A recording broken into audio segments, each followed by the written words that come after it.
anos, né? Até eu virei adepta da corrida.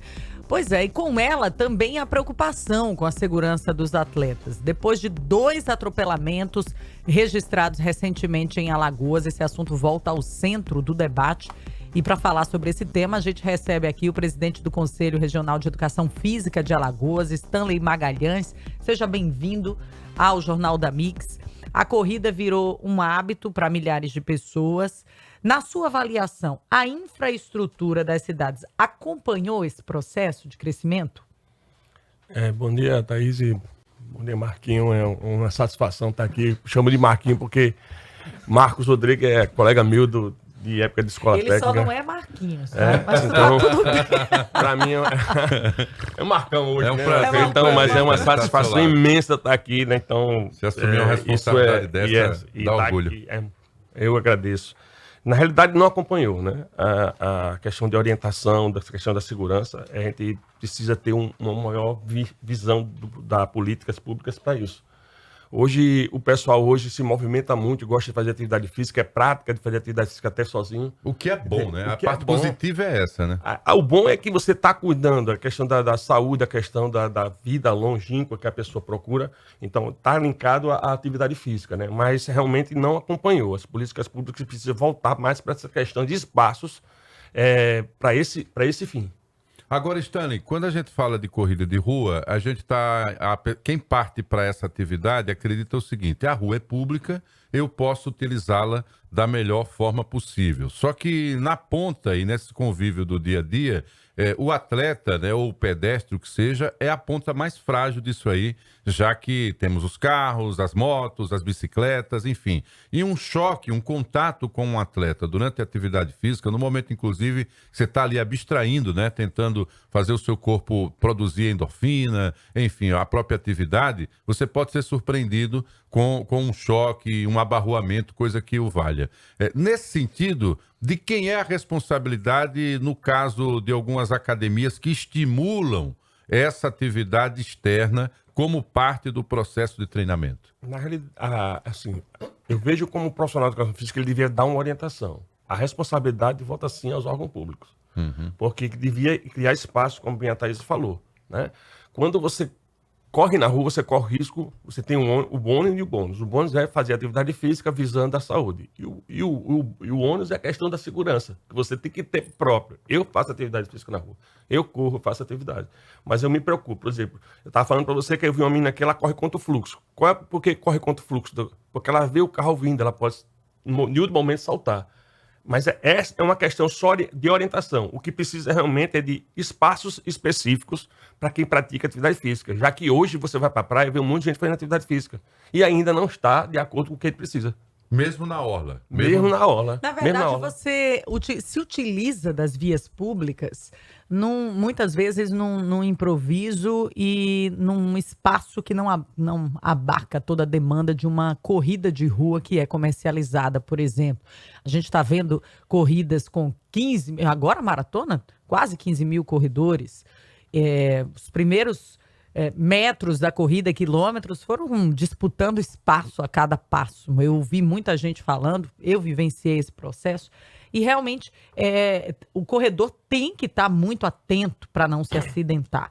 Quando acontece algo assim, e aí eu coloco uma situação que fica como dúvida, a corrida ela precisa se adequar à infraestrutura das cidades, se fosse utilizar de vias públicas, e incluir no seu limite de participantes um limite que seja compatível com o espaço da via pública onde ela vai ser realizada, ou a responsabilidade vai ser sempre do poder público? No caso que você falou agora da corrida, que era uma disputa, tem vários assessorias de corrida que faz atividade de corrida de 40 km, 20 km, 10 km, quem organiza, cabe ele procurar os meios de segurança, colocando cones, espaçamentos, fala com o Detran faz o espaço, ele interrompe o trânsito naquele fluxo de trânsito naquele momento. Então ali ele está se preocupando com a segurança, mas aquele é um momento de disputa. Quando eu falo em atividade física, aquela afim, que é prática de atividade física para questão de saúde, que pessoal, hoje, né? Pessoal, aí sim, hoje não existe esse espaço. Não existe. Existe sim. Por exemplo, se eu pegar um carro e colocar em cima da calçada, quem é que está errado? O cara que estacionou errado. Se o cara for correr na rua, quem está errado? Quem está correndo na rua.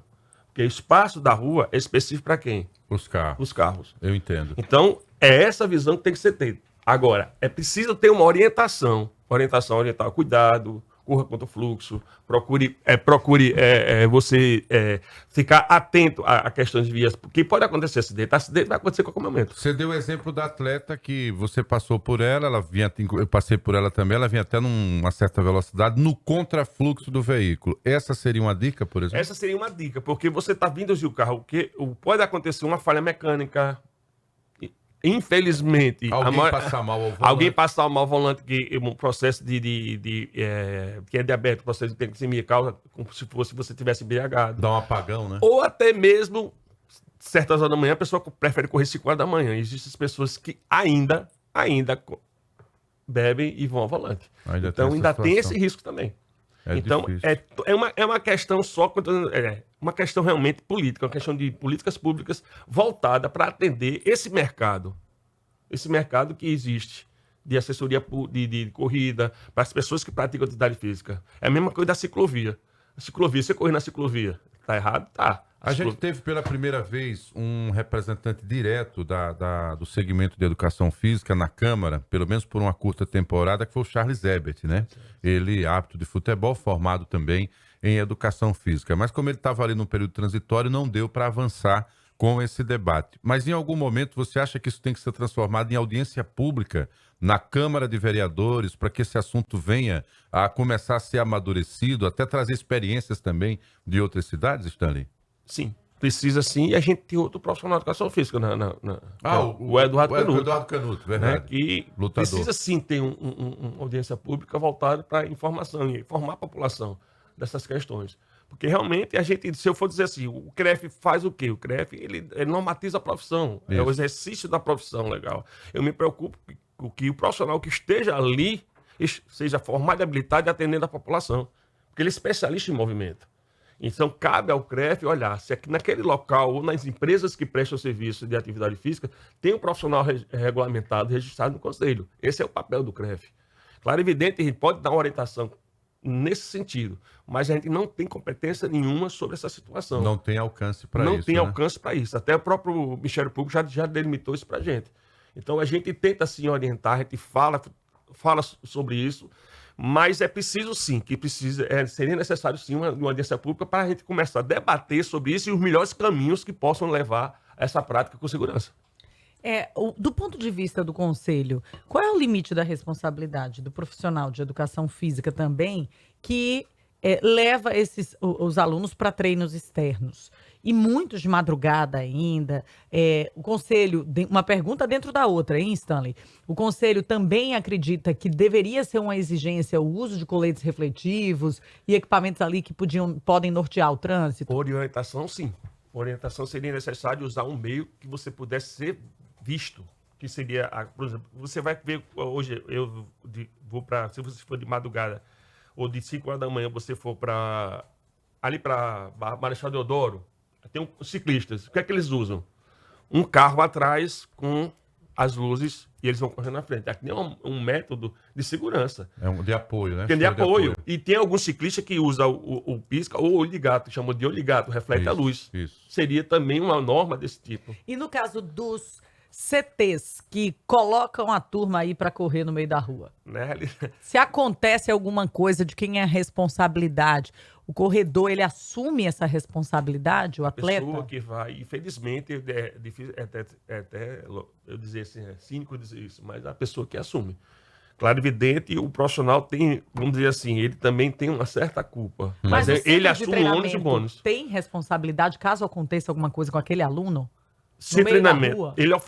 A oferta dele seria atividade física para fim de saúde e movimentação. O profissional de educação física, quando ele orienta a correr, ele não necessariamente, o CT teria que ter um espaço para isso. Claro.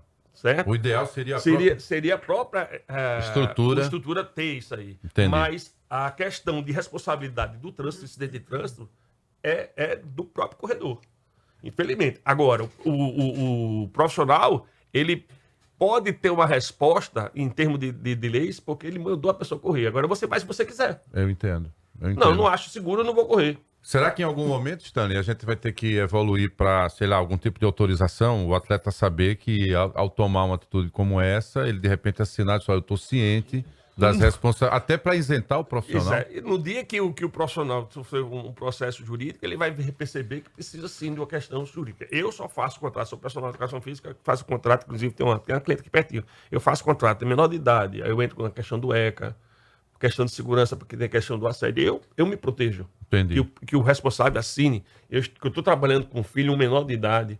Então, isso aí eu busco a minha segurança. O próprio profissional tem que ver isso também. Eu acho que você tem que trabalhar no seu emprego, você tem a segurança do que você está fazendo. Evoluir, né? Evoluir. Não pode ser informal. Algo que me pega, e aí eu vou tocar nessa tecla de novo, é em relação à responsabilidade. Eu já ouvi muita gente, eu vou pagar para correr no meio da rua. Então, assim, a partir do momento que você faz uma matrícula numa academia, no centro de treinamento, num crossfit que for, e você vai por recomendação do próprio protocolo de treino para a rua por falta de espaço, se acontece alguma coisa com esse corredor, o CT não tem responsabilidade, a academia ou o profissional ele assume o risco. Tá. O profissional ele assume o risco de Então, mandar a pessoa correr também. Essa empresa vai estar assumindo também. O profissional ele assume esse risco porque ele mandou correr. E o próprio corredor também, porque ele sabe que aquilo está errado. Aquela via é via de trânsito. Eu estou entendendo aqui que é um processo de evolução. O próprio Conselho Regional de Educação Física não imaginava que tivesse essa mudança aí de tendência, né, do comportamento das pessoas, mas vamos ter que discutir isso no fórum adequado, que é o ambiente da política, Thaís. Vai sair do físico para a política essa troca de experiências para esclarecer essa sua dúvida. E a provocação desse debate aqui com o Stanley no Jornal da Mix provocou a participação de um ouvinte ou um ouvinte? Fernando. O Fernando. Manda, Fernando. Bom dia, Marcos. Bom dia, Thaís. Bom dia, amigo. Eu esqueci o nome. É o seguinte. É o Stanley. Ali na Orla, Pajuçara, Ponta Verde, fizeram aquela pista verde que diminuíram uma faixa de veículo. Né? Fizeram aquela pista verde para o pessoal ali, patinete, não sei se é patinete, bicicleta elétrica, e tem gente que também faz corrida ali.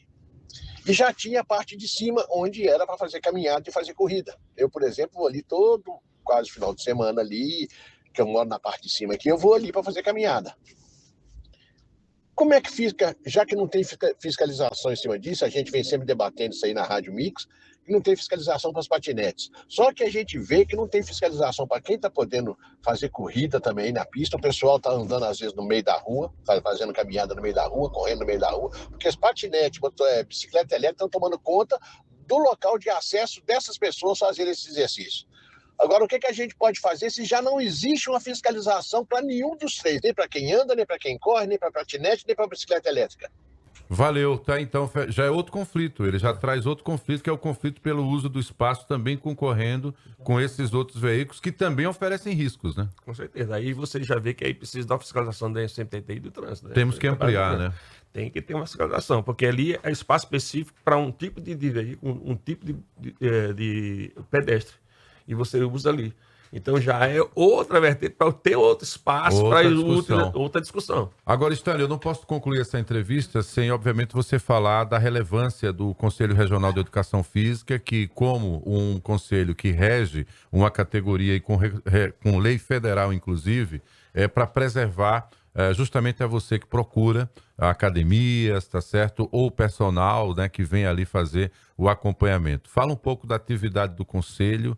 Quem está nos ouvindo quiser contribuir de alguma forma com alguma denúncia ao perceber que está sendo mal orientado por algum profissional, como deve fazer? Você tem canais aí de comunicação. Por favor, fique à vontade nessa reta final. O Conselho de Educação Física ele é responsável pela a gestão da profissão de educação física, que é regulamentada através da Lei 969698, onde o profissional de educação física ele tem a especificidade de trabalhar com o movimento do corpo humano, seja na área de fitness, saúde, preparação física, lazer, escolas. Então, o profissional da física ele é preparado para isso.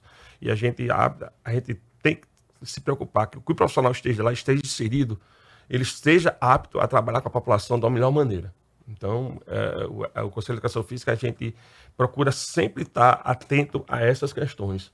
do próprio exercício legal, deixando fazer com que o profissional de educação física que esteja ali habilitado para atender a população da melhor maneira. É isso. E essa questão da atividade física, ela é uma referência. Do mesmo jeito que a escola mostrou para mim uma oportunidade de trabalho, que foi uma rádio que surgiu, eu entrei lá para estudar química, né? Na escola técnica. E aí o contato com a rádio mudou minha cabeça de uma maneira que eu fui parar na comunicação. E o Stanley, a paixão pelo esporte, que a gente também se encontrou, éramos atletas do voleibol, o leva a fazer educação física. Então, quer dizer, tudo começa de alguma forma na escola. E eu acho que isso é fundamental para você que nos acompanha, incentivar seu filho, você mesmo seguir com a atividade física, porque se estamos bem inteiros hoje aqui, é porque em algum momento tomamos uma decisão correta há muito tempo lá atrás. Queria falar da alegria também de reencontrá-lo. Cabeça aqui voltou quase 40 anos atrás, e na época que a escola técnica se chamava ETFAL, hoje é IFAL, né? E com certeza marcou nossas vidas. Muito obrigado pela sua presença, que Deus o abençoe aí na sua atividade. Até uma próxima oportunidade, Stanley. Estamos sempre às ordens, e sempre que precisar do conselho para qualquer coisa, as portas do conselho estão abertas tanto para amigos quanto para a população, e nos provoque que a gente está aqui para trabalhar em prol da população. E eu fico muito feliz quando vejo uma testemunha aqui que eu tinha cabelo, né? Porque as pessoas que me conhecem profissionalmente só veem assim nessa fase mais Vin Diesel, mas assim, eu já tive cabelo. Tinha muito cabelo, né? Hoje em dia tá comendo mais vulgo cebolinha. Vamos para um rápido intervalo, o recado é meu, são 7h01. Ó, imagina brindar o ano novo e convidar o Stanley também, tá? Cercado de história, arquitetura incrível, gastronomia única e paisagem de cinema. Transamérica apresenta o seu tradicional voo fretado de